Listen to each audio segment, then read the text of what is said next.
The Curious Case of Benjamin Button by F. Scott Fitzgerald. Section 1. Chapter 1. As long ago as 1860, it was the proper thing to be born at home. At present, so I am told, the high gods of medicine have decreed that the first cries of the young shall be uttered upon the anesthetic air of a hospital, preferably a fashionable one.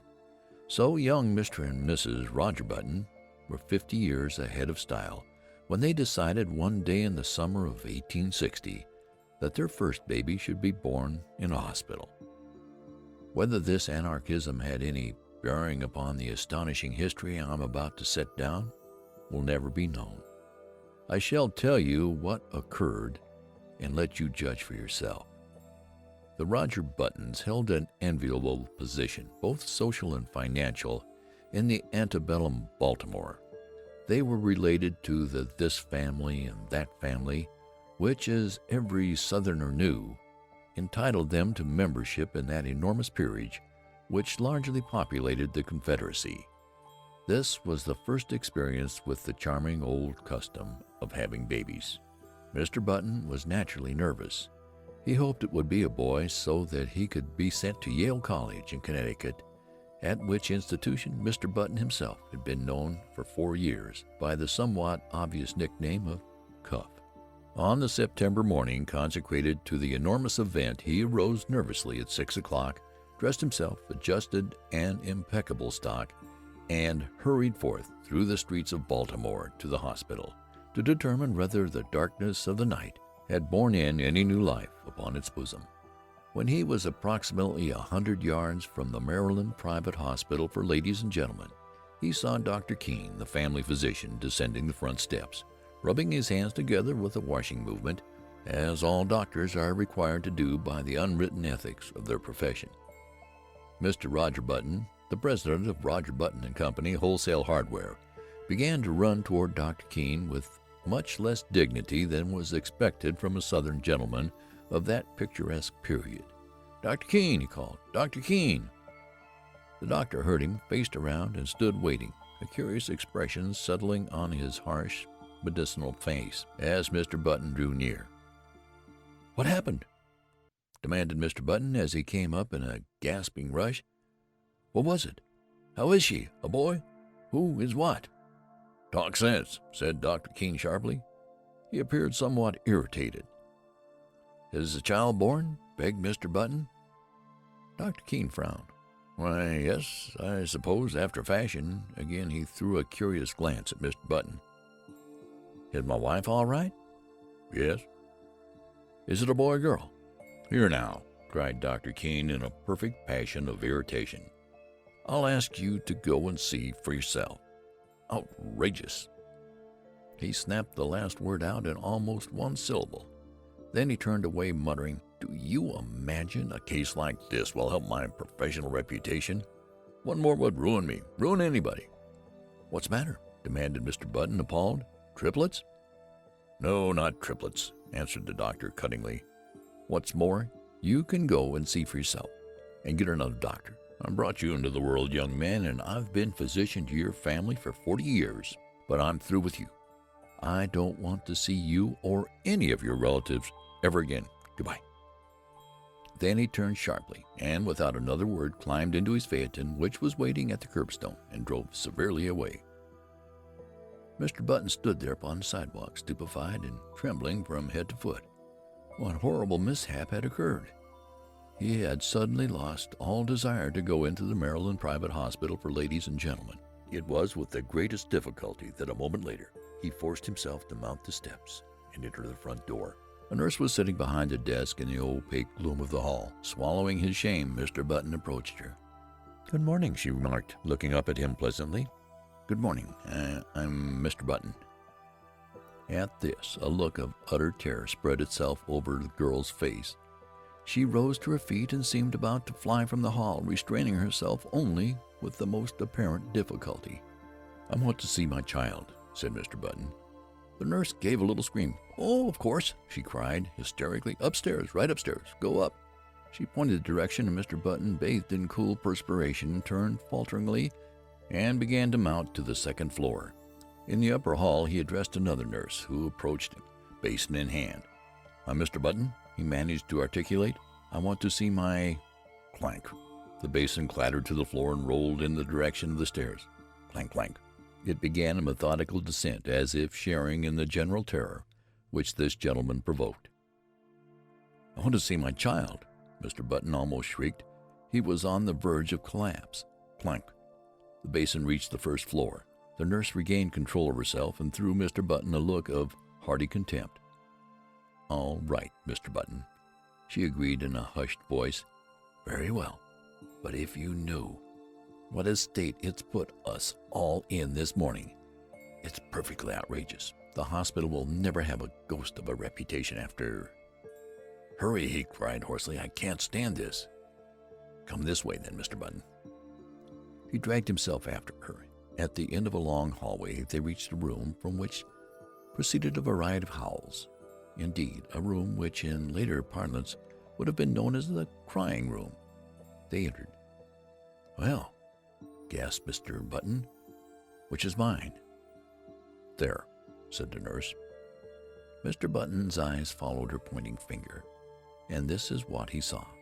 Wrapped in a voluminous white blanket and partially crammed into one of the cribs, there sat an old man, apparently about 70 years of age.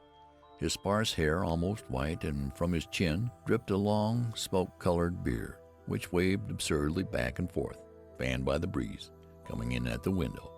He looked up at Mr. Button with dim, faded eyes, in which lurked a puzzled question. "Am I mad?" thundered Mr. Button, his terror resolving into rage. "Is this some ghastly hospital joke?" "Doesn't seem like a joke to us," replied the nurse severely. "And I don't know whether you're mad or not, but that is most certainly your child." The cool perspiration redoubled on Mr. Button's forehead, closed his eyes, and then, opening them, looked again. There was no mistake. He was gazing at a man of 60, a baby of 60, a baby whose feet hung over the sides of the crib in which it was reposing. The old man looked placidly from one to the other for a moment, and then suddenly spoke in a cracked and ancient voice. "Are you my father?" he demanded. Mr. Button and the nurse stared violently. "Because if you are," went on the old man querulously, "I wish you'd get me out of this place, or at least get them to put a comfortable rocker in here." "Where in God's name did you come from? Who are you?" burst out Mr. Button frantically. "Can't tell you exactly who I am," replied the querulous whine, "because I've only been born a few hours, but my last name is certainly Button." "You lie. You're an impostor." The old man turned wearily to the nurse. "Nice way to welcome a newborn child," he complained in a weak voice. "Tell him he's wrong, why don't you?" "You're wrong, Mr. Button," said the nurse severely. "This is your child, and you have to make the best of it. We're going to ask you to take him home with you as soon as possible, sometime today." "Home?" repeated Mr. Button incredulously. "Yes, we can't have him here. We really can't, you know." "I'm right glad of it," whined the old man. "This is a fine place to keep a youngster of quiet taste. With all this yelling and howling, I would be able to get a wink of sleep. I ask for something to eat." Here his voice rose to a shrill rise of protest. "And they brought me a bottle of milk." Mr. Button sank down upon the chair near his son and concealed his face in his hands. "My heavens," he murmured in an ecstasy of horror. "What will people say? What must I do?" "You'll have to take him home," insisted the nurse, "immediately." A grotesque picture formed itself with dreadful clarity before the eyes of the tortured man, a picture of himself walking through the crowded streets of the city with this appalling apparition stalking by his side. Can't, he moaned. People would stop to speak to him, and what was he going to say? He would have to introduce this septuagenarian. "This is my son, born early this morning." And then the old man would gather his blanket around him, and they would plod on, past the bustling stores, the slave market. For a dark instant, Mr. Button wished passionately that his son was black. Past the luxurious houses of the residential district, past the home for the aged. "Come, pull yourself together," commanded the nurse. "See here," the old man announced suddenly, "if you think I'm going to walk home in this blanket, you're entirely mistaken. Babies always have blankets." With a malicious cackle, the old man held up a small, white swaddling garment. "Look, this is what they had ready for me." "Babies always wear these," said the nurse primly. "Well," said the old man, "this baby's not going to wear anything in about 2 minutes. This blanket itches. They might at least have given me a sheet." Keep it on," said Mr. Button hurriedly. He turned to the nurse. "What'll I do?" "Go downtown and buy your son some clothes." Mr. Button's son's voice followed him down the hall. "And a cane, Father. I want to have a cane." Mr. Button banged the outer door savagely. Chapter 2. Good morning," Mr. Button said nervously to the clerk in the Chesapeake Dry Goods Company. "I want to buy some clothes for my child." "How old is your child, sir?" "About 6 hours," answered Mr. Button with due consideration. "Baby supply department in the rear." I'm not sure that's what I want." He's an unusually large-sized child. Exceptionally large. They have the largest children's sizes." "Where's the boys' department?" inquired Mr. Button, shifting his ground desperately. He felt that the clerk must surely scent his shameful secret. "Right here." "Well," he hesitated. The notion of dressing his son in men's clothes was repugnant to him.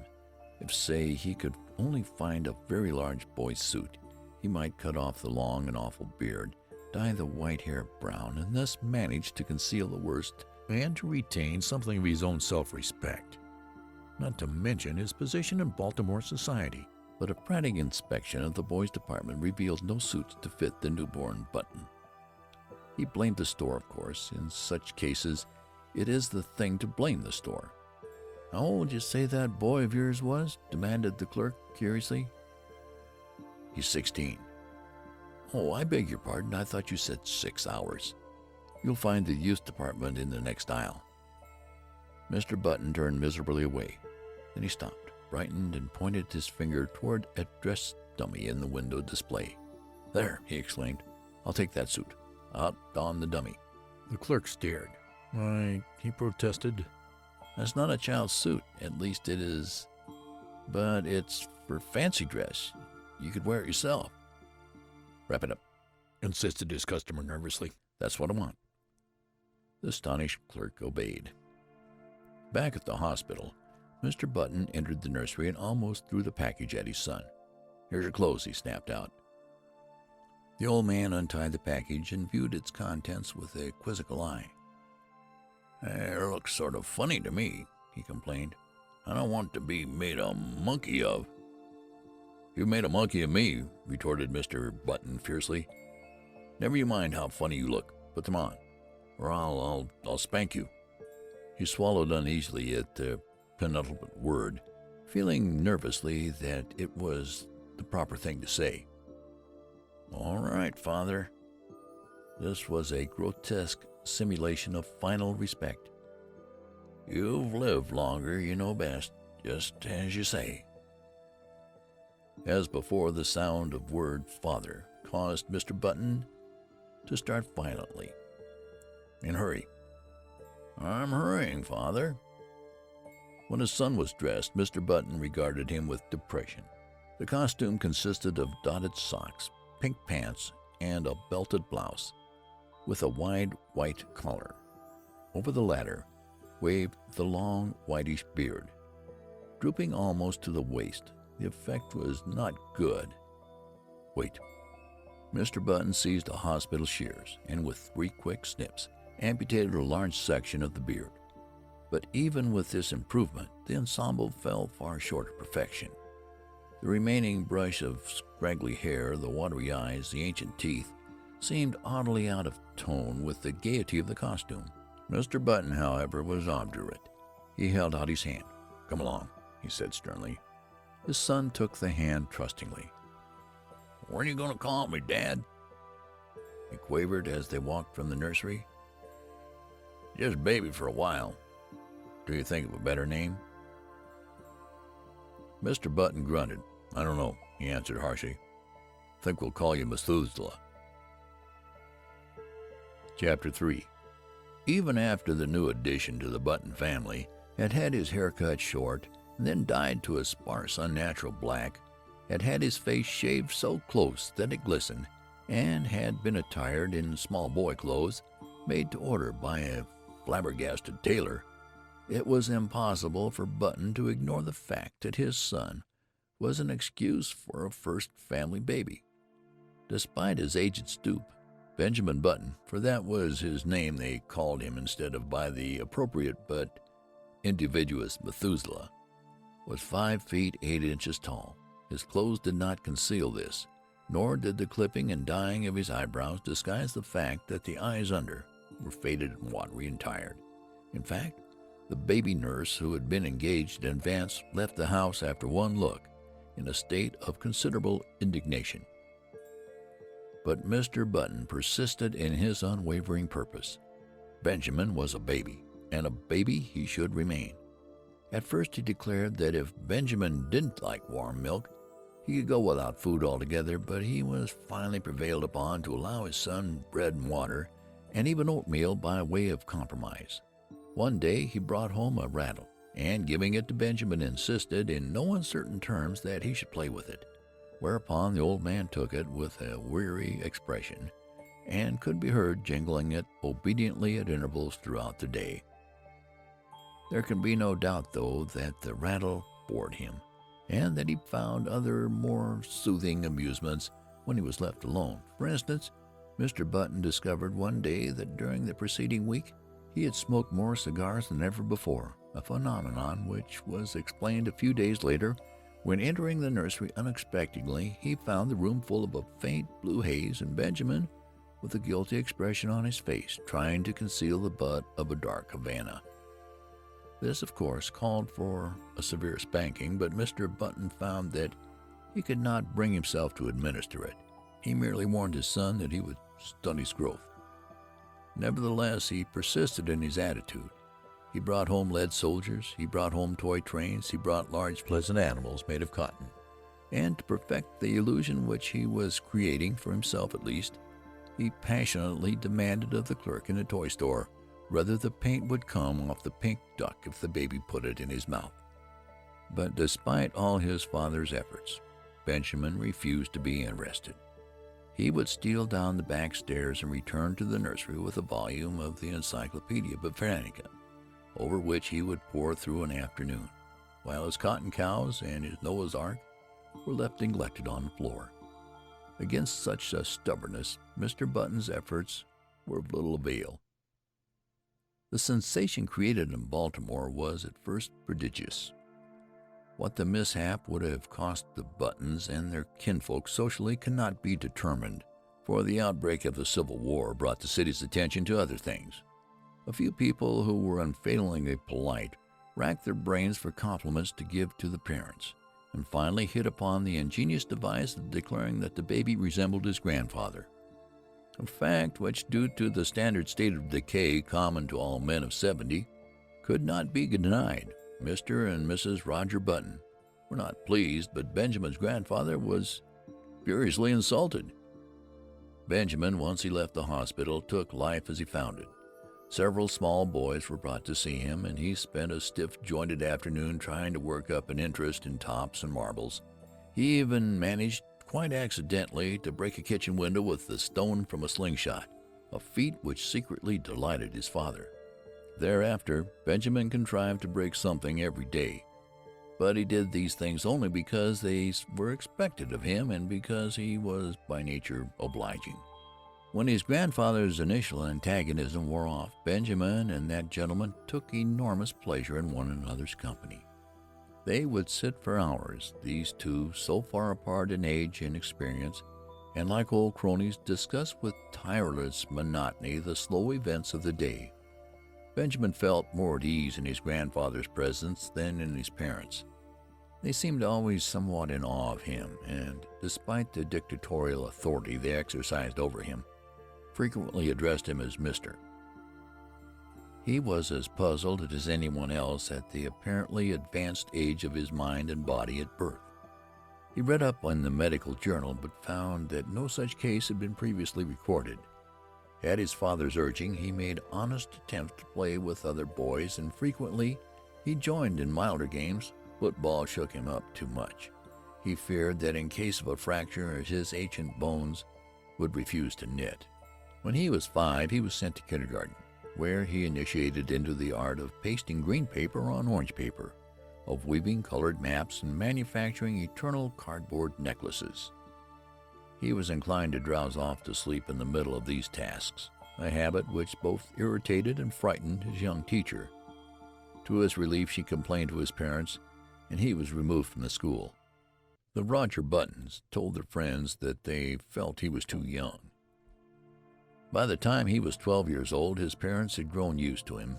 Indeed, so strong is the force of custom that they no longer felt that he was different from any other child, except when some curious anomaly reminded them of the fact.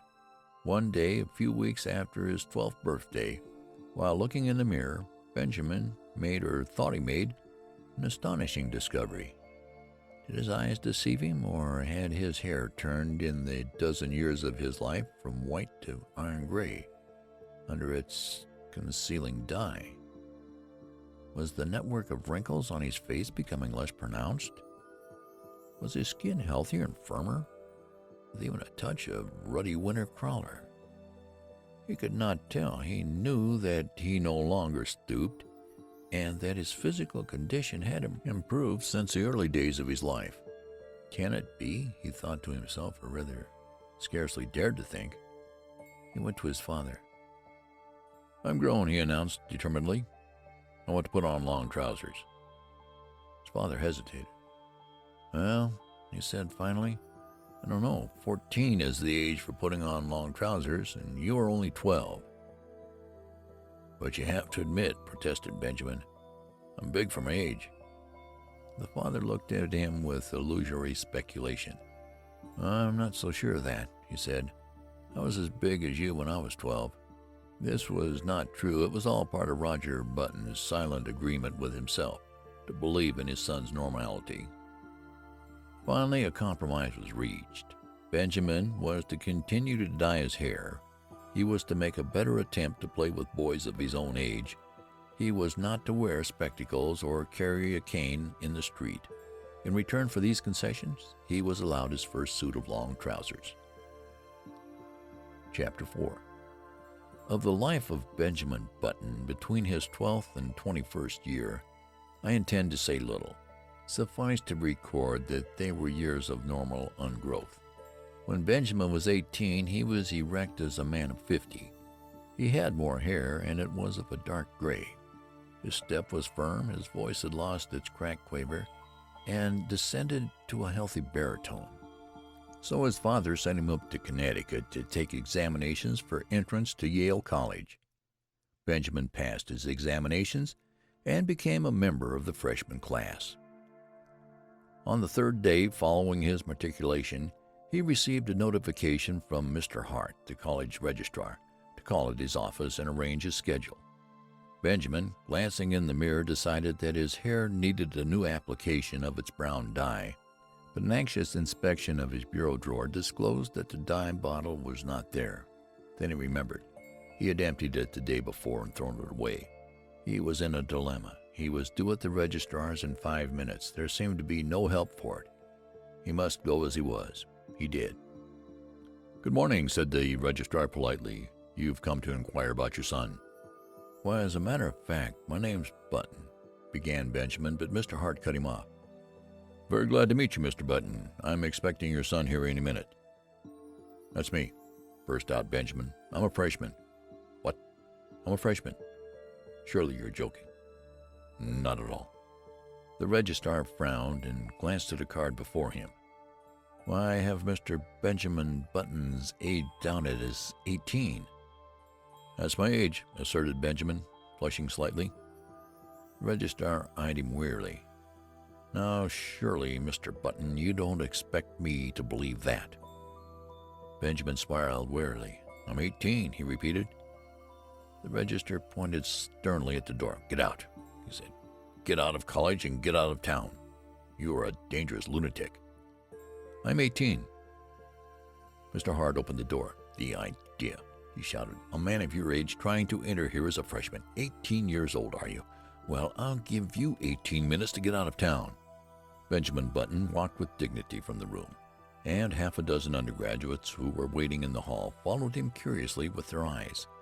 When he had gone a little way, he turned around, faced the infuriated registrar, who was still standing in the door, and repeated in a firm voice, I am 18 years old. To a chorus of titters which went up from the group of undergraduates, Benjamin walked away. But he was not fated to escape so easily. On his melancholy walk to the railroad station, he found that he was being followed by a group, then by a swarm, and finally by a dense mass of undergraduates. The word had gone around that a lunatic had passed the entrance examinations for Yale and attempted to palm himself off as a youth of 18. A fever of excitement permeated the college. Men ran hatless out of classes.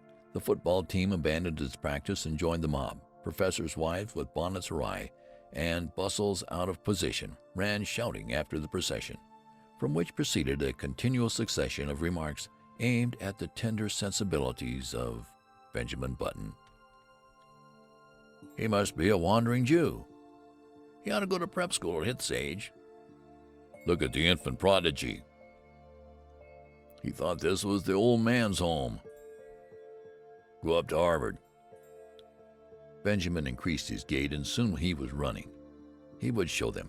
He would go to Harvard, and then they would regret these ill-considerate taunts. Safely on the train for Baltimore, he put his head from the window. You'll regret this, he shouted. Ha ha, the undergraduates laughed. Ha ha ha. It was the biggest mistake that Yale College had ever made. Chapter 5. In 1880, Benjamin Button was 20 years old, and he signaled his birthday by going to work for his father in Roger Button and Company Wholesale Hardware. It was in the same year that he began going out socially. That is, his father insisted on taking him to several fashionable dances. Roger Button was now 50, and he and his son were more and more compatible. In fact, since Benjamin had ceased to dye his hair, which was still grayish, they appeared about the same age, and could have passed for brothers. One night in August, they got into the phaeton, attired in their full-dress suits, and drove out to a dance at the Shelbans Country Club, situated just outside of Baltimore. It was a gorgeous evening. A full moon drenched the road to the lusterless color of platinum, and late-blooming harvest flowers breathed into the motionless air aromas that were like low, half-heard laughter. The open country, carpeted for rods around with bright wheat, was translucent as in the day. It was almost impossible not to be affected by the sheer beauty of the sky. Almost. There's a great future in the dry goods business, Roger Button was saying. He was not a spiritual man. His aesthetic sense was rudimentary. Old fellows like me can't learn new tricks, he observed profoundly. It's you youngsters with energy and vitality that have the great future before you. Far up the road, the lights of the Shelbans' country house drifted into view, and presently there was a singing sound that crept persistently toward them. It might have been the fine plaint of violins or the rustle of the silver wheat under the moon. Pulled up behind a handsome brougham, whose passengers were disembarking at the door, a lady got out, then an elderly gentleman, then another young lady, beautiful as sin. Benjamin started. An almost chemical change seemed to dissolve and recompose the very elements of his body. A rigor passed over him, blood rose into his cheeks, his forehead, and there was a steady thumping in his ears. It was first love. The girl was slender and frail, with hair that was ashen under the moon and honey-colored under the sputtering gas lamps of the porch.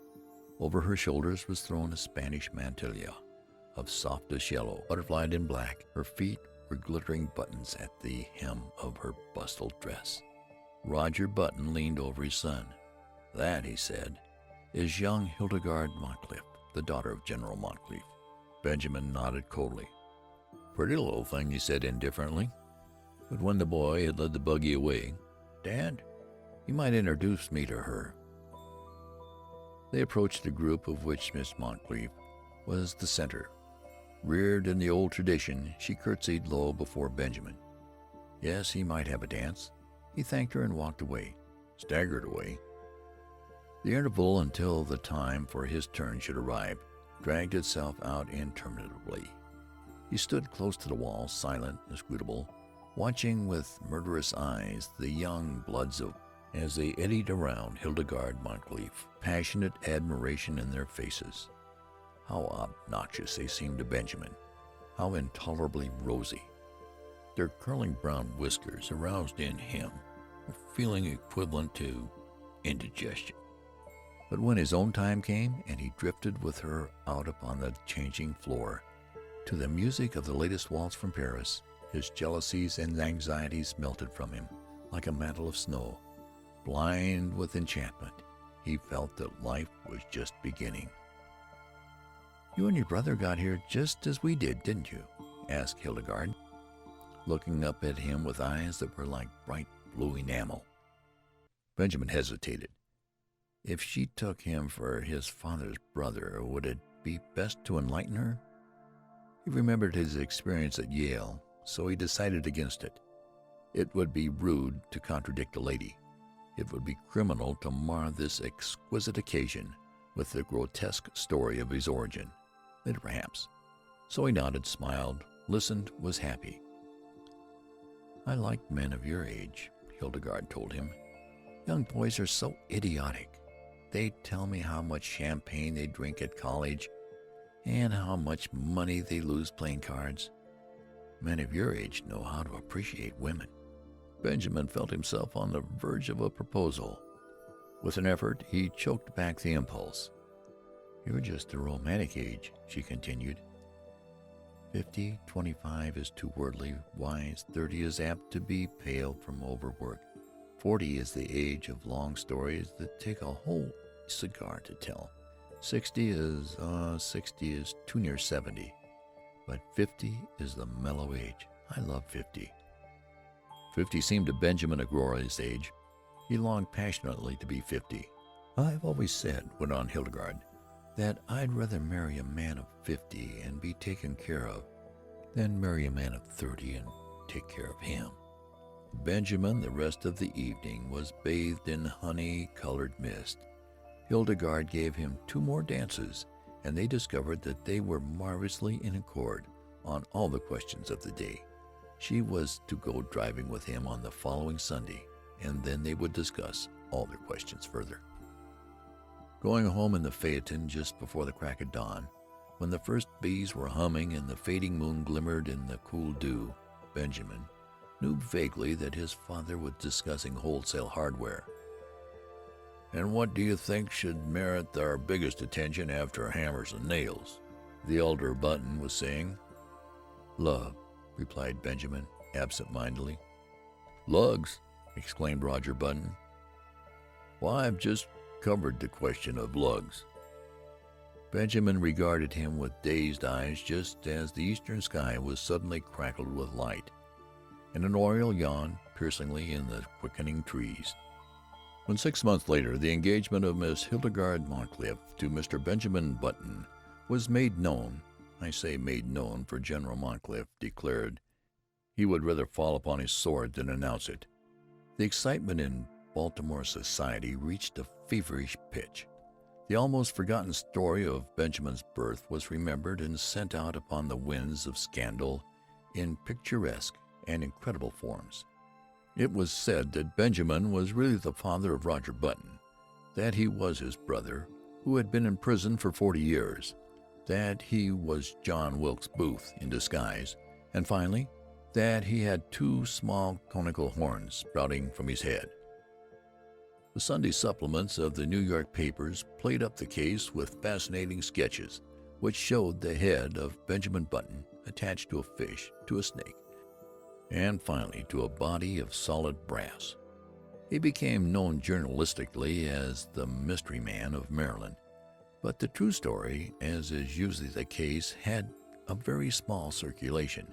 However, everyone agreed with General Moncrief that it was criminal for a lovely girl who could have married any beau in Baltimore to throw herself into the arms of a man who was assuredly 50. In vain, Mr. Roger Button published his son's birth certificate in large type in the Baltimore Blaze. No one believed it. You had only to look at Benjamin and see. On the part of the two people most concerned, there was no wavering. So many of the stories about her fiancé were false that Hildegarde refused stubbornly to believe even the true one. In vain, General Moncrief pointed out to her the high mortality among men of 50, or at least among men who looked 50. In vain he told her of the instability of the wholesale hardware business. Hildegarde had chosen to marry for mellowness, and marry she did. Chapter 7. In one particular at least, the friend of Hildegarde Moncrief were mistaken. The wholesale hardware business prospered amazingly. In the 15 years between Benjamin Button's marriage in 1880 and his father's retirement in 1895, the family fortune was doubled, and this was due largely to the younger member of the firm. Needless to say, Baltimore eventually received the couple to its bosom.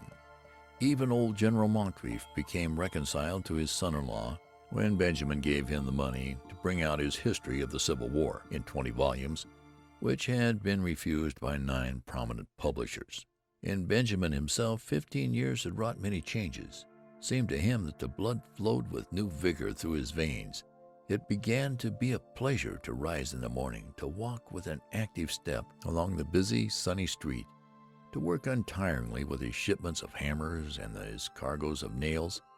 It was in 1890 that he executed his famous business coup. He brought up the suggestion that all nails used in nailing up the boxes in which nails were shipped are the property of the shippee. The proposal, which became a statute, was approved by Chief Justice Fossil and saved Roger Button and Company Wholesale Hardware more than 600 nails every year. In addition, Benjamin discovered that he was becoming more and more attracted by the gay side of life.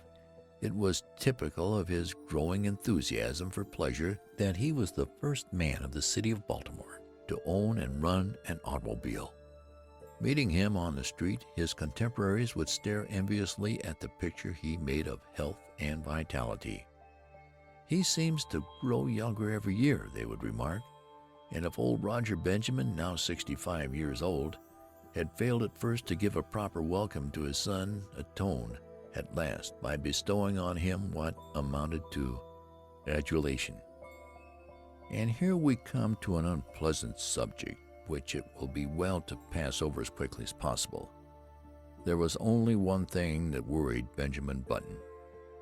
His wife had ceased to attract him. At the time, Hildegarde was a woman of 35 with a son, Roscoe, 14 years old. In the early days of their marriage, Benjamin had worshipped her, but as the years passed, her honey-colored hair became an unexciting brown. The blue enamel of her eyes assumed the aspect of cheap crockery. Moreover, and most of all, she had become too settled in her ways, too placid, too content, too anemic in her excitements, and too sober in her taste. As a bride, it had been she who had dragged Benjamin to dances and dinners. Now conditions were reversed. She went out socially with him, but without enthusiasm, devoured already by the eternal inertia which comes to live with each of us one day and stays with us to the end. Benjamin's discontent waxed stronger. At the outbreak of the Spanish-American War in 1898, his home had for him so little charm that he decided to join the army. With his business influence, he obtained a commission as captain and proved so adaptable to the work that he was made a major and finally a lieutenant colonel just in time to participate in the celebrated charge up San Juan Hill. He was slightly wounded and received a medal. Benjamin had become so attached to the activity and excitement of Army life that he regretted to give it up. But his business required attention, so he resigned his commission, came home. He was met at the station by a brass band and escorted to his house. End of Part 1. The Curious Case of Benjamin Button by F. Scott Fitzgerald. Section 2. Chapter 8. Hildegard, waving a large silk flag, greeted him on the porch, and even as he kissed her, he felt with a sinking feeling of the heart that these 3 years had taken their toll. She was a woman of 40 now, with a faint skirmish line of gray hairs in her head. The sight depressed him.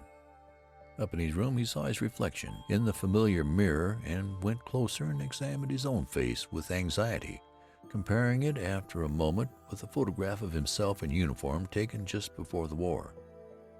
Good Lord, he said aloud. The process was continuing. There was no doubt of it. He looked now like a man of 30. Instead of being delighted, he was uneasy. He was growing younger, and had hitherto hoped that once he reached a bodily age equivalent to his age in years, the grotesque phenomenon which had marked his birth would cease to function. He shuddered. His destiny seemed to him awful, incredible. When he came downstairs, Hildegard was waiting for him. She appeared annoyed, and he wondered if she had at last discovered that there was something amiss. It was with an effort to relieve the tension between them that he broached the matter at dinner, in what he considered a delicate way. "Well," he remarked lightly, "everybody says I look younger than ever." Hildegard regarded him with scorn. She sniffed. "You think it's anything to boast about?" "I'm not boasting," he asserted uncomfortably. She sniffed again. "The idea," she said, and after a moment, "I should think you'd have enough pride to stop it." "How can I?" he demanded. "I'm not going to argue with you," she retorted. "But there's a right way of doing things and a wrong way.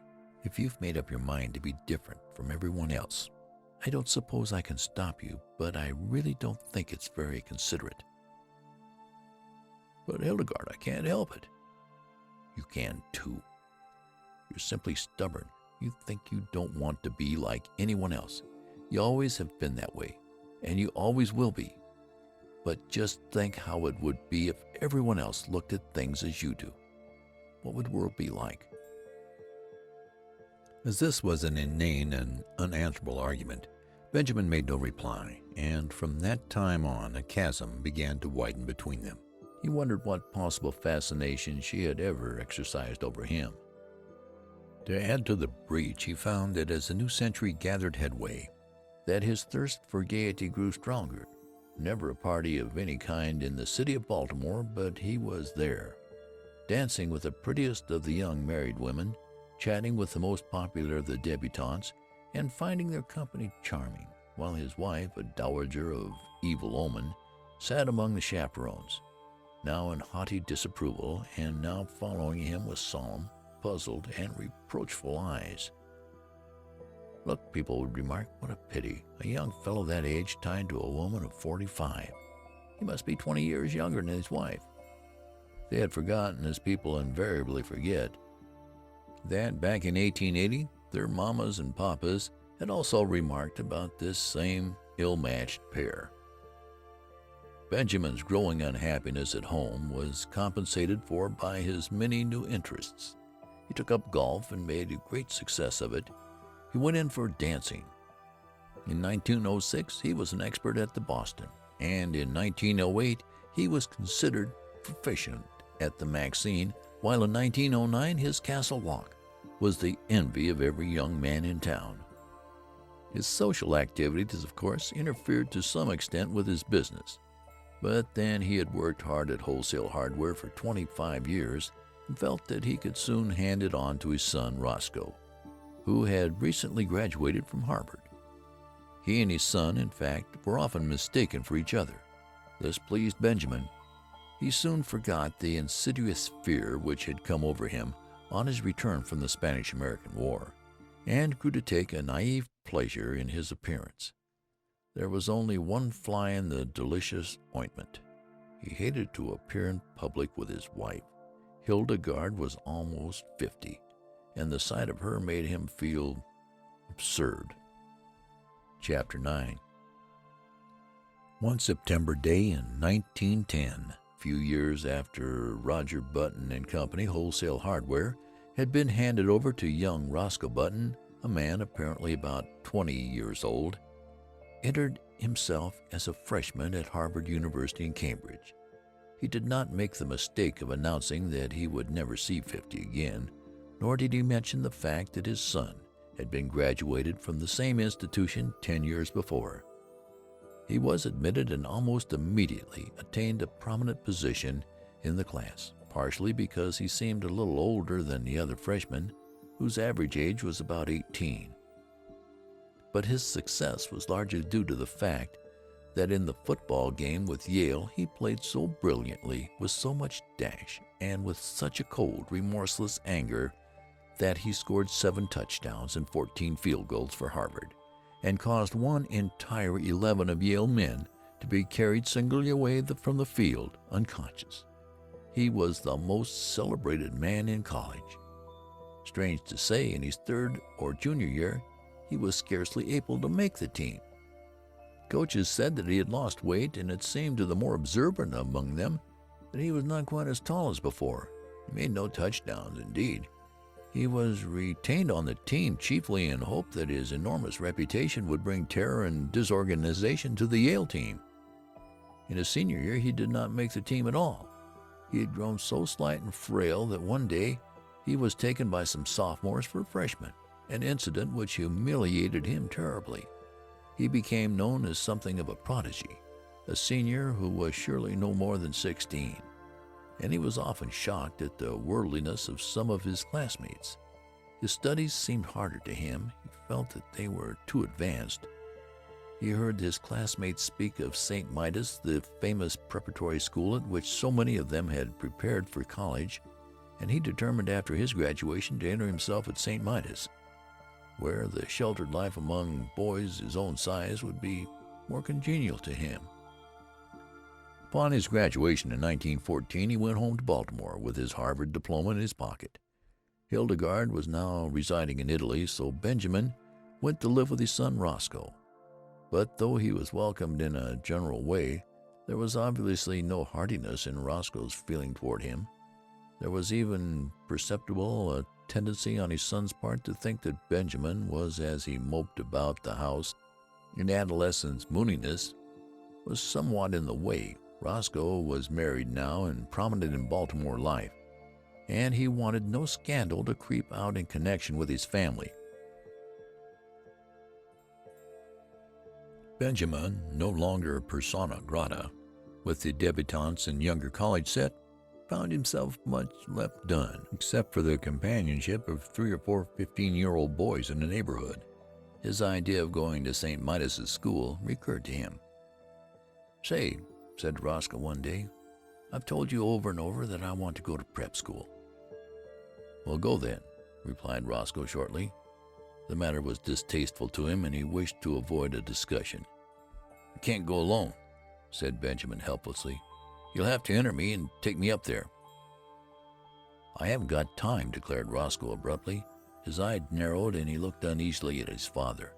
"As a matter of fact," he added, "you better not go on with this business much longer. You better pull up short. You better, He paused, and his face crimsoned as he sought for words. "You better turn right around and start back the other way. This has gone too far to be a joke. It isn't funny any longer. You behave yourself." Benjamin looked at him on the verge of tears. "And another thing," continued Roscoe, "when visitors are in the house, I want you to call me Uncle. Not Roscoe, but Uncle. Do you understand? It looks absurd for a boy of 15 to call me by my first name. Perhaps you'd better call me Uncle all the time, so he'll get used to it." With a harsh look after his father, Roscoe turned away. Chapter 10. At the termination of his interview, Benjamin wandered dismally upstairs. and stared at himself in a mirror. He had not shaved for 3 months, but it could find nothing on his face but a faint white down with which it seemed unnecessary to meddle.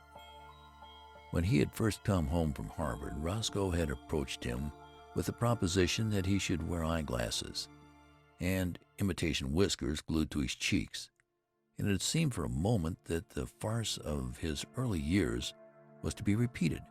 But whiskers had itched and made him ashamed. He wept, and Roscoe had reluctantly relented. Benjamin opened a book of boys' stories, the Boy Scouts in Bimini Bay, and began to read. But he found himself thinking persistently about the war. American had joined the Allies' cause during the preceding month, and Benjamin wanted to enlist. The last 16 was the minimum age, and he did not look that old. His true age, which was 57, would have disqualified him anyway. There was a knock at the door, and a butler appeared with a letter bearing a large official legend in the corner and addressed to Mr. Benjamin Button. Benjamin tore it open eagerly and read the enclosure with delight. It informed him that many reserve officers who had served in the Spanish-American War were being called back into service with a higher rank, and it enclosed his commission as Brigadier General in the United States Army, with orders to report immediately.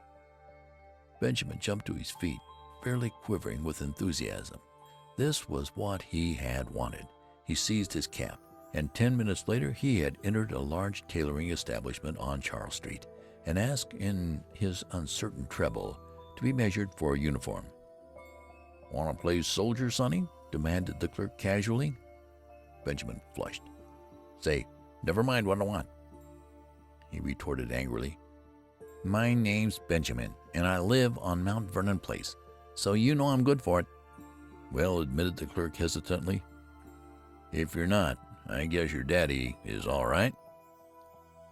Benjamin was measured, and a week later his uniform was completed. He had difficulty in obtaining the proper general's insignia because the dealer kept insisting to Benjamin that a nice VWCA badge would look just as well and be much more fun to play with. Saying nothing to Roscoe, he left the house one night and proceeded by train to Camp Mosby in South Carolina, where he was to command an infantry brigade. On a sultry April day he approached the entrance to the camp, paid off the taxicab which had brought him from the station, and turned to the sentry on guard. "Get someone to handle my luggage," he said briskly. The sentry eyed him reproachfully. "Say," he remarked, "where you going with the general's duds, sonny?" Benjamin, veteran of the Spanish-American War, whirled upon him with fire in his eye, but with, alas, a changing, treble voice. "Come to attention!" he tried to thunder. He paused for breath. Then suddenly he saw the sentry snap his heels together and bring his rifle to the present. Benjamin concealed a smile of gratification, but when he glanced around his smile faded. It was not he who had inspired obedience, but an imposing artillery colonel who was approaching on horseback. "Colonel!" called Benjamin shrilly. The colonel came up, drew rein, and looked coldly down at him with a twinkle in his eye. "Whose little boy are you?" he demanded kindly. "I'll soon darn well show you whose little boy I am," retorted Benjamin in a ferocious voice. "And get down off that horse." The colonel roared with laughter. "You want him, eh, General?" "Here," cried Benjamin desperately. "Read this."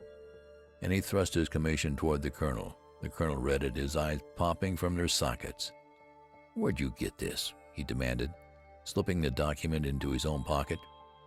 "I got it from the government, as you'll soon find out." "You come along with me," said the colonel with a peculiar look. "We'll go up to headquarters and talk this over. Come along." The colonel turned and began walking his horse in the direction of headquarters. There was nothing for Benjamin to do but to follow, with as much dignity as possible, meanwhile promising himself a stern revenge.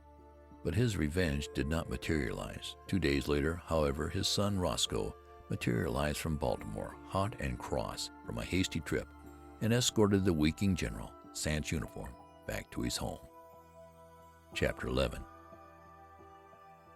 In 1920, Roscoe Button's first child was born. During the attendant festivities, however, no one thought it the thing to mention that the little grubby boy, apparently about 10 years of age, who played around the house with lead soldiers and a miniature circus, was a new baby's own grandfather. No one disliked the little boy, whose fresh, cheerful face was crossed with just a hint of sadness, but to Roscoe Button his presence was a source of torment. In the idiom of his generation, Roscoe did not consider the matter efficient. It seemed to him that his father, in refusing to look 60, had not behaved like a red-blooded he-man. This was Roscoe's favorite expression. But in a curious and perverse manner, indeed, to think about the matter for as much as a half an hour drove him to the edge of insanity. Roscoe believed that live wires should keep young, but carrying it out on such a scale was inefficient, and there Roscoe rested. 5 years later, Roscoe's little boy had grown old enough to play childish games with little Benjamin, under the supervision of the same nurse. Roscoe took them both to kindergarten on the same day, and Benjamin found that playing with little strips of colored paper, making mats and chains and curious and beautiful designs, was the most fascinating game in the world. Once he was bad and had to stand in the corner. Then he cried, but for the most part there were gay hours in the cheerful room, with the sunlight coming in the windows and Miss Bailey's kind hand resting for a moment now and then in his tousled hair. Roscoe's son moved up into the first grade after a year, but Benjamin stayed on in the kindergarten. He was very happy. Sometimes when other tots talked about what they would do when they grew up, a shadow would cross his little face as if in a dim, childish way he relished that those were things in which he was never to share. The days flowed on monotonous content. He went back a third year to the kindergarten, but he was too little now to understand what the bright shining strips of paper were for. He cried because the other boys were bigger than he, and he was afraid of them. Teacher talked to him, but though he tried to understand, he could not understand at all. He was taken from kindergarten. His nurse, Nana, in her starched gingham dress, became the center of his tiny world. On bright days, they walked in the park. Nana would point at a great gray monster and say, "Elephant," and Benjamin would say it after her. And when he was being undressed for bed that night, he would say it over and over aloud to her, "Elephant, elephant, elephant." Sometimes Nana let him jump on the bed, which was fun, because if you sat down exactly right, it would bounce you up on your feet again. And if you said, "ah," for a long time while you jumped, you got a very pleasing broken vocal effect. He loved to take a big cane from the hat rack and go around hitting chairs and tables with it and saying, "Fight, fight, fight." When there were people there, the old ladies would cluck at him, which interested him, and the young ladies would try to kiss him, which he submitted to with mild boredom. And when the long day was done at 5 o'clock, he would go upstairs with Nana and be fed an oatmeal and nice, soft, mushy food with a spoon. There were no troublesome memories in his childish sleep. No token came to him of his brave days at college, of the glittering years when he flustered the hearts of many girls.